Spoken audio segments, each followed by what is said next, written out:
Patrick Boucheron, professeur au Collège de France, se rend tous les étés à la Grâce, au banquet du livre où il s'exprime sous la halle. Dans le cadre d'une interview donnée à l'Indépendant sur la situation politique en France, il revient sur son engagement personnel au sein de la commune audoise. Il livre ici ses réflexions sur la situation de la commune à la fois atypique et représentative de son idéal d'engagement.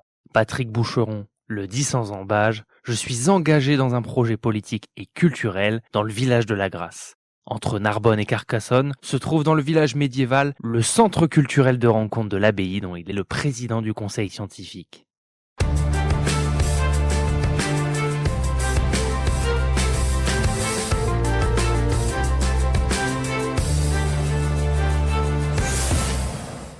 Vous vouliez parler justement du sud, de l'Aude que vous connaissez bien, Perpignan aussi qui a une mairie Rassemblement National. Est-ce que pour vous cette partie de la France où est installé l'indépendant finalement est aussi quelque part une sorte d'anticipation de ce qui pourrait arriver à l'échelle nationale et de ce que vous dites, c'est-à-dire c'est un parti qui arrive à s'implanter et qui va pas partir de sitôt. Voilà, bien sûr, et effectivement, avec beaucoup d'habileté politique et d'art de la dissimulation, eh bien, on voit bien comment à Béziers, Robert Ménard, profitant d'une situation où effectivement il y a une dégradation visible de l'espace public, à la fois dans son sens, je dirais, politique, idéologique, mais aussi urbanistique, avec l'appui des puissances d'argent, de la bourgeoisie d'argent, car il faut jamais oublier ça. De toute façon, quand l'extrême droite arrive au pouvoir, il faut effectivement qu'elle surfe sur une vague populiste et qu'elle ait quand même des appuis dans la bourgeoisie d'argent, sinon ça marche pas. Eh bien, pour moi, évidemment, j'ai la chance de me partager, si vous voulez, entre deux lieux de vie. Paris, je suis né à Paris, j'ai pas à m'en excuser, enfin, je veux dire, c'est pas parce que Paris vote très peu Rassemblement National qu'on est hors sol. Je suis pas hors sol, j'habite dans le 10e arrondissement, et dans le 10e arrondissement, dans mon quartier, près de la gare de l'Est, c'est à la fois le quartier des tentes des réfugiés et des camps de migrants, et c'est le quartier des attentats du Bataclan et des terrasses du 13 novembre.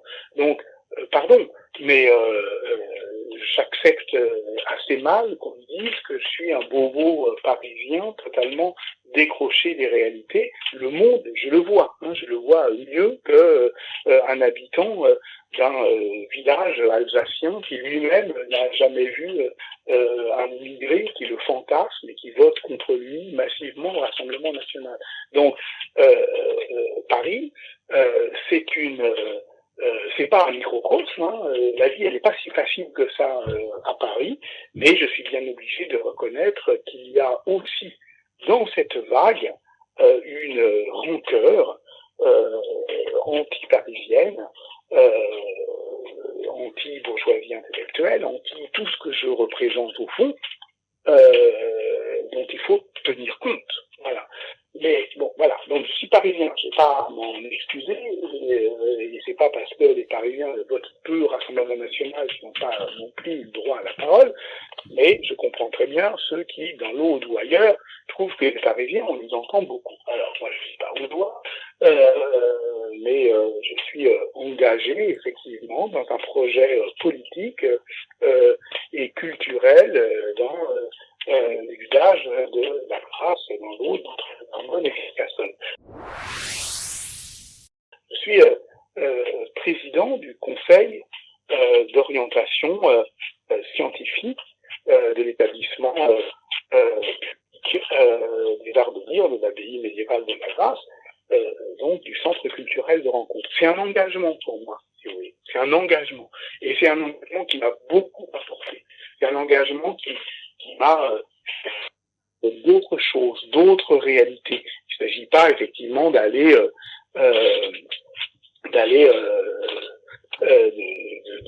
d'utiliser la grâce comme une base arrière pour amener des copains parisiens. C'est pas de ça dont il s'agit. C'est vraiment, moi, ce qui m'intéresse vraiment, c'est de comprendre le territoire et c'est d'essayer effectivement de s'ouvrir sur une réalité que je ne connais pas. Et j'ai la chance, si vous voulez, j'ai des amis à la Grâce qui me disent ah là là, c'est terrible, dans l'Aude, tous les députés sont Rassemblement National, tu te rends compte, quand je vais au marché, il y en a 1 sur 2 qui vote Rassemblement National.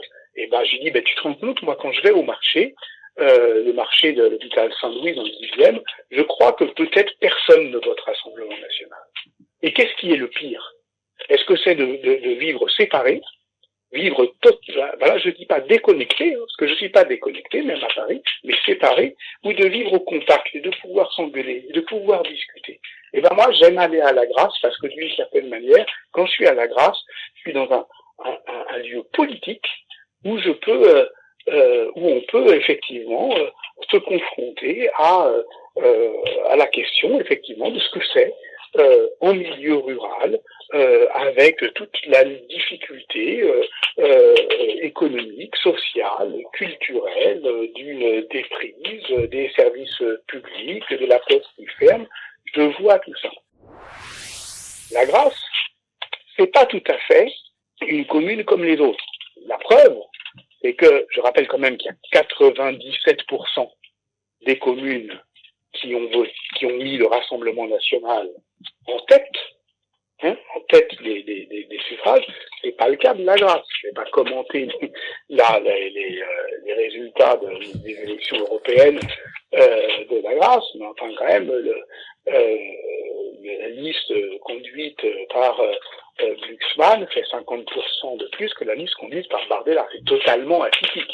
Et on sait que le Rassemblement National, il est d'autant plus, ses scores sont inversement proportionnels au nombre d'habitants. Donc plus normalement la ville est grande, moins il y en a, et l'inverse. Qu'est-ce qui se passe à la Grâce? Qu'est-ce qui se passe? C'est intéressant. On est dans l'œil du cyclone. On est dans l'œil du cyclone, littéralement. C'est-à-dire, vous savez, au milieu tout bouge, et puis là, il y a un apparent calme. Parce que moi, je parle de ce projet, qui est un projet culturel, politique, du centre culturel de rencontre de l'abbaye médiévale de la Grâce. J'y vais depuis 15 ans. Je suis engagé. C'est un engagement politique et c'est un engagement citoyen. Je vais tous les étés, effectivement, travailler là, parce que c'est un travail, c'est pas des vacances. Au mois d'août, parler sous la halle, comme je le fais au banquet du livre. Je préférerais, comme tout le monde, peut-être être à la plage.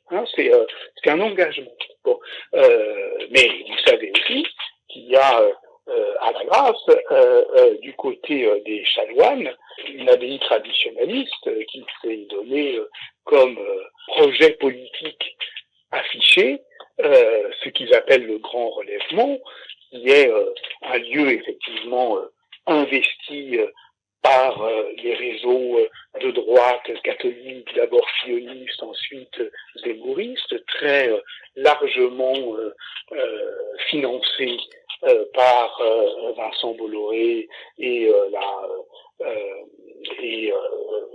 ces milieux-là, et ouvertement également engagés dans une lutte interne à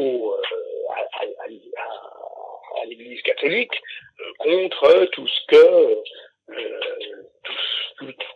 contre la politique du pape François. Il nous considère peut-être comme des gauchistes, mais en fait, il nous déteste moins que le pape François. Je vous renvoie au livre qui vient de paraître d'édition Goliath de Jean-Michel Mariou, Abbaye de la Grâce entre masque et mensonge, enquête sur les soldats de Dieu. Il décrit tout ça. C'est extraordinaire la Grâce pour ça. Vous avez d'un côté cette confrontation tout à fait exceptionnelle de part et d'autre, effectivement, d'une ancienne clôture de la Révolution française entre une abbaye qui est effectivement tenue par des chanoines traditionnalistes et un projet culturel qui a effectivement une aspiration sociale, et c'est pas du tout cloche-merle. C'est vraiment un lieu essentiel. Enfin, j'ai une confrontation essentielle. C'est de cela dont on parle. Et de l'autre côté de l'Orbieu, vous avez un CADA, un centre d'accueil des demandeurs d'asile depuis la fin des années 70, qui fait que je ne sais pas combien il y a d'habitants à la Grasse, 650, quelque chose comme ça. Il n'y a jamais moins de 80 demandeurs d'asile, qui peuvent être, qui étaient bosniaques, syriens, qui sont aujourd'hui afghans ou ukrainiens. Et dans ce village-là, où on est en contact, vous voyez, où il y a une confrontation politique et sociale, où il y a des étrangers et où il y a des gens qui sont contre les étrangers, et ben à la fin, ce village-là, il fait partie des 3% des communes françaises qui ne mettent pas le Rassemblement national en haut. Pourquoi je suis long sur cet exemple, excusez-moi. Pourquoi je suis long? Parce que c'est l'histoire de ma vie. C'est-à-dire que si moi je crois, on est plus heureux, on est moins méchant quand on fait davantage. Moi je crois que comprendre, regarder, voir l'autre, eh bien c'est s'ouvrir l'esprit. Et que quand on voit les choses, eh bien d'une certaine manière, ça apaise dans tous les sens du terme. Ça calme, et puis ça évite effectivement d'exacerber les passions. Donc voilà, lorsqu'on voit les choses, il y a d'un côté, il y a l'abbaye de Sainte-Marie de l'Orbieu, elle propose un projet de société, de relèvement, qui est un projet effectivement, on peut dire d'extrême droite. De l'autre côté, le village, il vit tant bien que mal avec une cohabitation pacifiée. Je dis pas que c'est un paradis. Je dis pas que c'est irénique. Je dis pas que tout le monde s'aime. Au contraire, il y a un débat. Mais je dis que quand les choses sont visibles, quand il y a une vie culturelle, quand il y a une vie, voilà, et ben, qu'ailleurs, voilà. C'est un peu une parabole que vous venez de faire sur la Grasse. C'est la parabole de la Grasse. Ce qui nous inquiète, en réalité, c'est le silence, c'est la torpeur, c'est cette paralysie inquiète où, effectivement, dans d'autres endroits de l'Aude, dans beaucoup d'endroits de l'Aude, on verra une sorte de léthargie qui, au fond, est due au fait que il n'y a pas assez de vie sociale. Et c'est quand il n'y a pas assez de vie sociale que les rancœurs s'expriment davantage.